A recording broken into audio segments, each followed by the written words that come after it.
Hello everyone, greeting.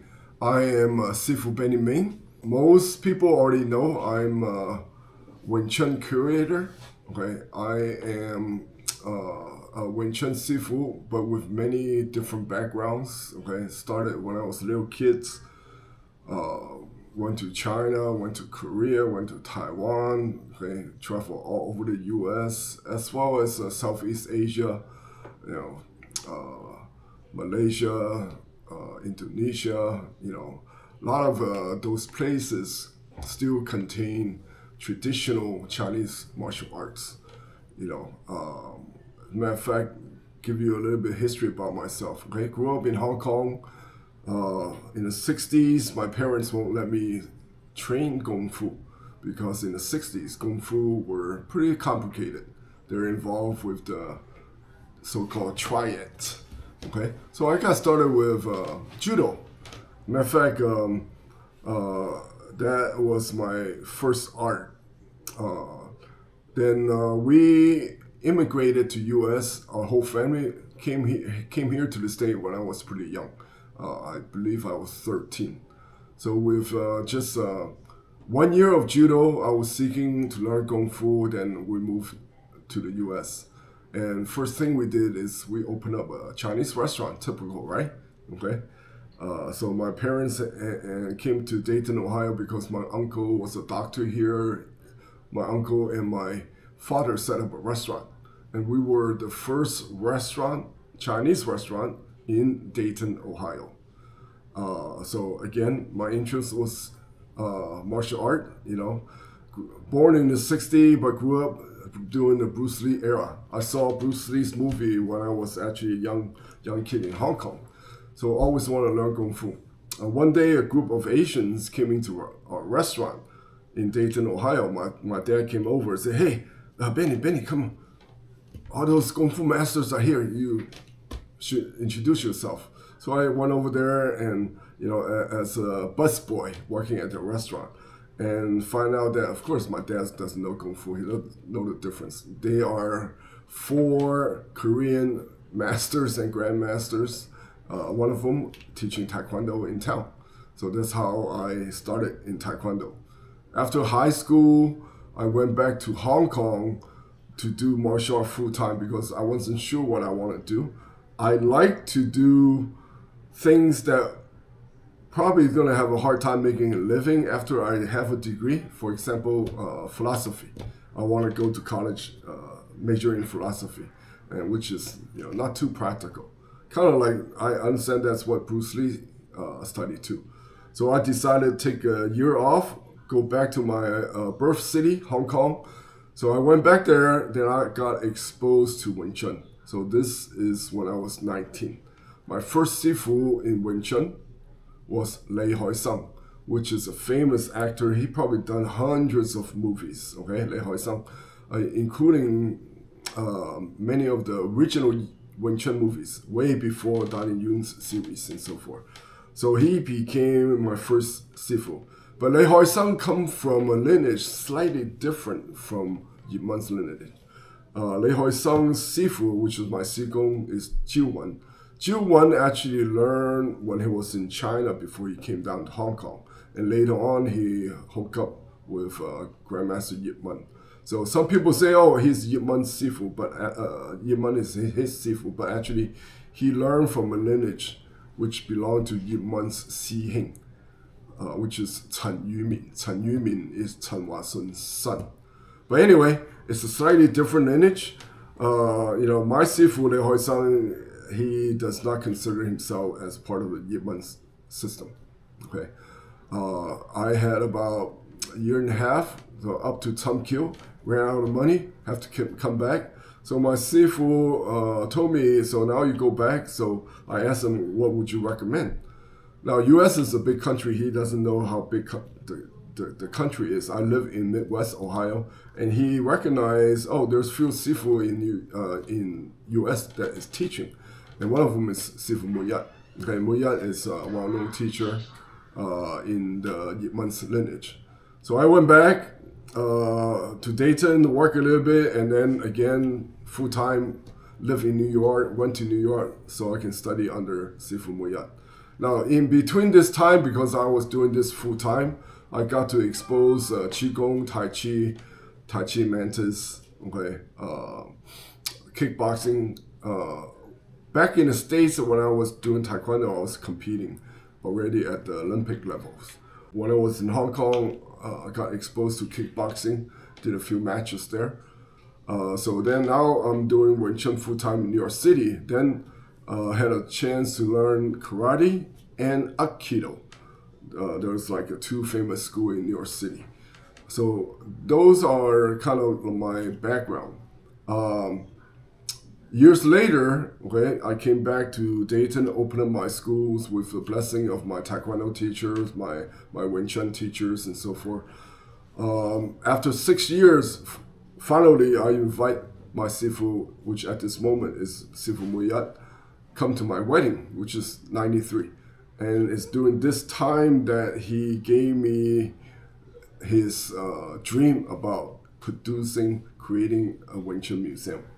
So this is 93, basically the weekend of my marriage. Okay, of course, Sifu says, I say, yes, sir. So we started this project in 93, formed a committee, okay, and had the groundbreaking in 95 to actually have a physical building. And 96, 97, we start hosting VIPs in the Wing Chun community. For example, in 97, Yip Ting, Yip Jun, two sons of Yip Man, along with their top students, came to the museum with my Sifu, all my Kung Fu brothers. So that was kind of historical. So finally, in 98, we had the grand opening of the Wing Chun Museum. First time in history after the passing away of Yip Man that we have 7 or 8 of the original students of Yip Man gathered in one place for Wing Chun. So this is strongly supported by the Wing Chun community. We were the first. So now, between 93 and 98, that's 5 years. We had a chance to already investigate, do research. At first, my Sifu wanted a museum for his Sifu, but we thought about it, talked about it. If we're going to create a museum, it has to be for all lineage of Wing Chun. And that's basically what happened. But even today, I would say 90% of the lineage of Wing Chun is descendants of the Yip Man's lineage. Okay, so for the first 5 years, we really investigate what is Yip Man's Wing Chun. Now, there's always a mystery. Yip Man being such a famous martial artist, now with the movies, practically he's a legend. But interesting thing is, he don't have a curriculum, don't have any writings, basically no record of his teaching. Okay, a very precious video of him weeks before he passed away. He did his form, Sirim Tao, Tamkyo, all the way through the wooden dummies. But as a famous martial artist, have no record of his teaching in any form of writing. But plenty of great students under him. Of course, I was too young to meet Yip Man. So we kind of concluded that he was a great teacher, just the fact he produced good teachers under him, as well as good fighters, but no record of his teaching. So this is still a mystery, okay? So 5 years, we've dove ourselves, focused on what is the teaching of Yip Man. I, as a Wing Chun curator now, was very fortunate as a curator. Almost like you can say I carry like a Wing Chun passport. Objectively, I can go to different teachers in different schools and say, well, I represent the museum. We like to kind of preserve the teaching of your lineage, of your teacher, and so forth and so forth. So we do an interview, we promote them, we give them a chance to come to the museum, do workshops, and so we've done many great teachers. Even just the people that came to the museum, for example, Choi Seung-tin, first generations, okay? Yip Zeng Yip Chun, okay, my sifu, okay, Mak Bo, okay, Mui Bing Hua, Zheng Hokin, okay, William Chung, okay, and outside of the museum, okay, I personally had a chance to visit and train, okay, with other lineage called Gumming. So most of the well-known lineage, Wang Song Leong, all of this lineage we engaged and promoted and investigated. So this is up through 98. So by the time we had the grand opening, we have a good glimpse of what represent the Yip Man's lineage, okay? And I have to say my teachers kind of stood out in the sense of how he teach. He taught with Chan or Zen philosophy. And back then, it was, okay, Sifu taught it with the Chan Buddhist methods. But now knowing where Wing Chun come from, Wing Chun did come from the Shaolin Temple. And Shaolin Temple is the birthplace of Chan Buddhism, okay?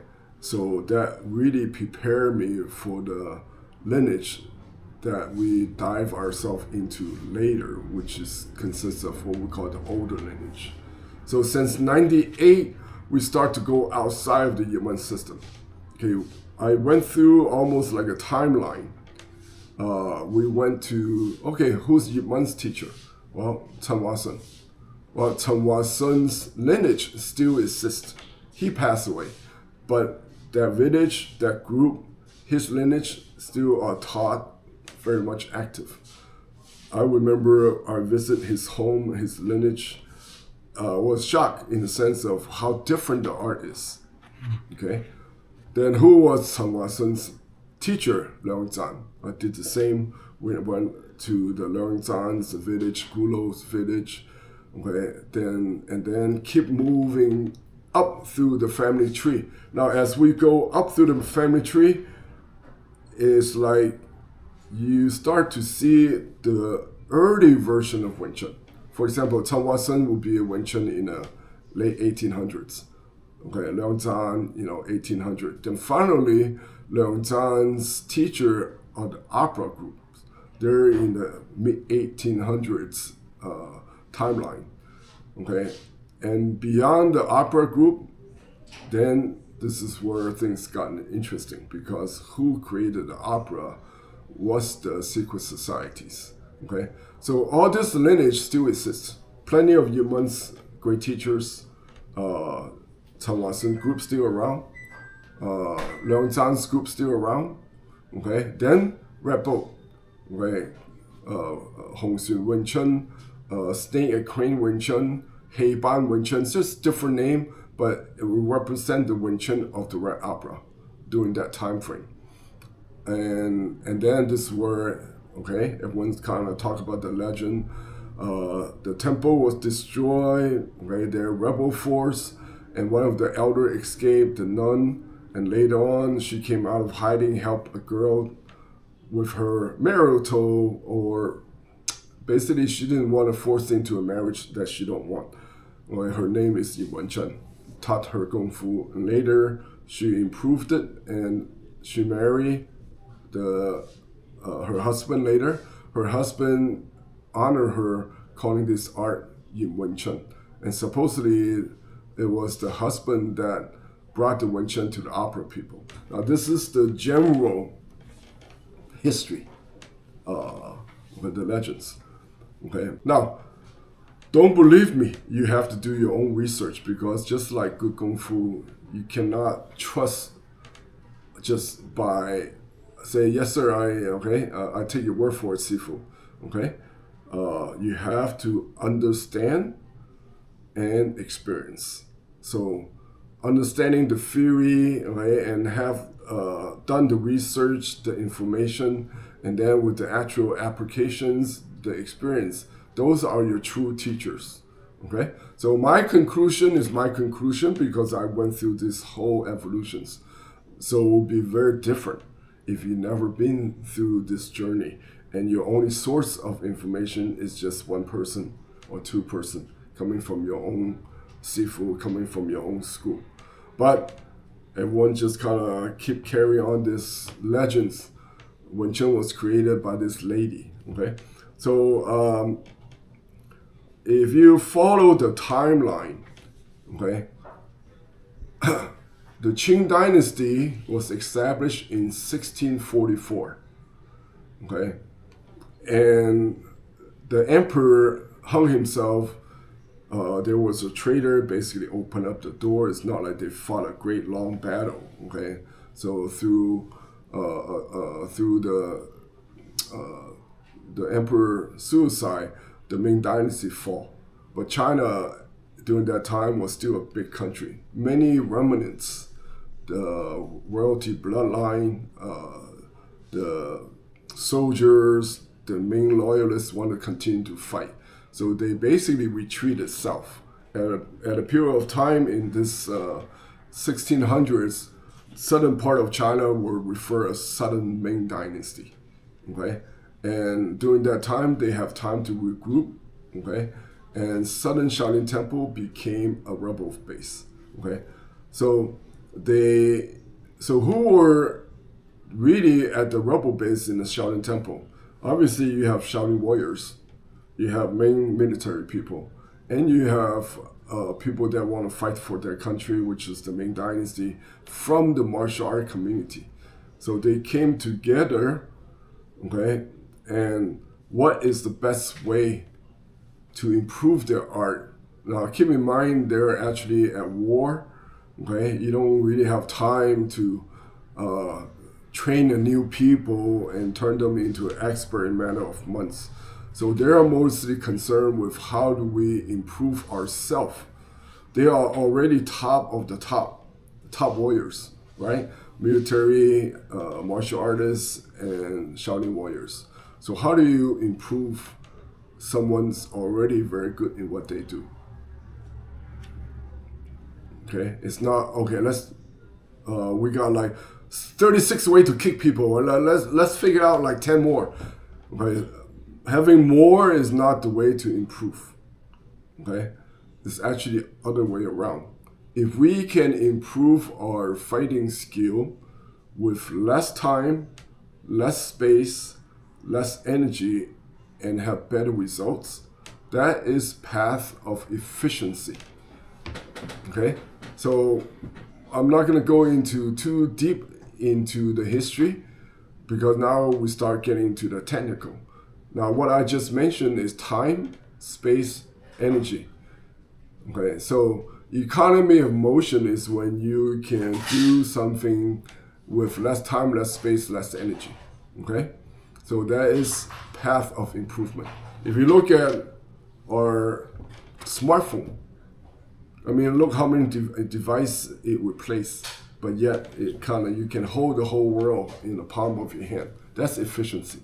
Okay, so Wing Chun, okay, it is about efficiency, and efficiency is not a look, and definitely it's not a style. It's level of skill. Okay, so if you think about that, right, this is a natural principle of how you improve. Right, you take something that's not working, make it into something practical. It works now. Then you improve it. Okay, so how do you improve something that's already working well? It is by way of efficiency. So little ideas from the beginning, which is a first foundation form. To us, this is not a beginner's form, it's a foundation form. So if you learn Silim Tao, Chamgyu, Biuji, and rest of the system is sitting on top of the Silim Tao. Okay? Because Silim Tao contain the technical concept, principle, how do we become more efficient as warriors in hand-to-hand combat. Okay? And that time, space, energy is universal concepts. That is part of the original, what we call triads. Okay? Now I'll go back to a little bit of history. When Temple was created as a rebel base, they formed a secret society. And it was during the Buddhist temple that created the original triad. Triad means three: heaven, human, earth. Heaven is time, earth is space, energy is human. Time, space, energy, heaven, human, earth. So this is where the Triad name came from. Okay. Now after 300 some years, close to 400 years now, if you Google Triad today, oh, it's Chinese mafia, Chinese gangster. But the original Triad, it came from the Shaolin Temple. We call it the Buddhist Secret Society. Okay, they were created for a good cause to defend their country. Okay, so Triad consists of time, space, energy. Now, what does this have to do with fighting? What's time, space, energy? Okay, time has to do with understanding positions. Okay, first position of combat is distance, then width, then height. Okay, because when you throw a punch out there, everything we do in reality, we live in a three-dimensional world. You have to understand triangulation of the human body to get the best position. Okay, and that also give you understanding of space. Space is the skeleton, is the structure, is the mechanic, right? So if you watch the detail, right? Our first punch, you notice what's wrong already? Most Wing Chun punch by creating a habit where their wrists are bent. You say, well, by the time I punch out, it will be straightened out. Well, you know, maybe the guy is jamming you, okay? So to us, this would be a structural problem, right? And then if you look at Tansao, if somebody gonna punch your face, nobody does Tansao here. They start bringing their Tansao up. So that's position. So you really have to have reality of combat to tell you what is the right time, what is the right position, what is the right structure, okay? So it's not, okay, well, because when, you know, some famous people does it that way, so I do it that way too, okay? So time is position, distance, three-dimensional, okay? Structure is the skeleton, okay? So if you look at who is doing the fighting, it's the humanoid, okay? Every opponent in front of you is going to have one head, four limbs, and a body. So if your life is on the line, okay, and you have to train your body and turn it into a weapon, you have to know the human anatomy. That's why Silim Tao is upright, square up, rooted. That is the most efficient posture for humanoid. We don't bend over like an ape. We don't stand 1 foot like a crane. We definitely don't move like a snake on the ground. Okay, so if you think about this, for a human being to fight and your life is on the line, would you go to the forest to look for inspiration of other species? Okay. Traditional Kung Fu from Shaolin Temple, there's animal forms, but in the beginning, the animal postures and forms, they're meant for exercise, for Qigong. Certain way you move your body, certain way the Qi flows. Okay? Yes, there's similarity, right? You can say the Fu Sao look like a crane, the Biu Sao look like a snake. Okay? So there's some romantic notions that, you know, you fight like an animal, but they're more of a concept base. Tiger for the power, the leopard for the speed, and so forth and so forth. But we actually don't move like an animal because our skeletons are different. So this is really something we need to think hard. Okay, this is understanding of structure. Structure is space. So Wing Chun is based on universal principle of universal skeleton of a human being, three-dimensional space, okay, and power and energy, and so forth and so forth. So this is what we call time, space, energy. But Wing Chun ultimately come from the Shaolin Temple. So we want to give credit back to the source. Okay, so after all this research for 40 years, went through every lineage and discover the triads, the secret societies, the Wing Chun that is not out to the public, combining all that information together. Okay, now we understand what is efficiency, what is little idea from the beginning. It contained a formula that help you triangulate the human body for efficiency of combat. Okay, so this is kind of a little bit of a background information I throw out here, let you think about it. Like I said, don't trust me. Let your experience and let your logic prove what's real, what's not real. Entertainment, unfortunately, is kind of like how modern day Wing Chun is being exposed. Most people come through the door of entertainment from the martial art, then they kind of get into the martial art. So they kind of have attachment to this like animal fighting or this big fancy move, okay, big movements, all of that, okay. But real combat is if you lose time, lose space, lose energy, or waste time, space, energy, your life is on the line.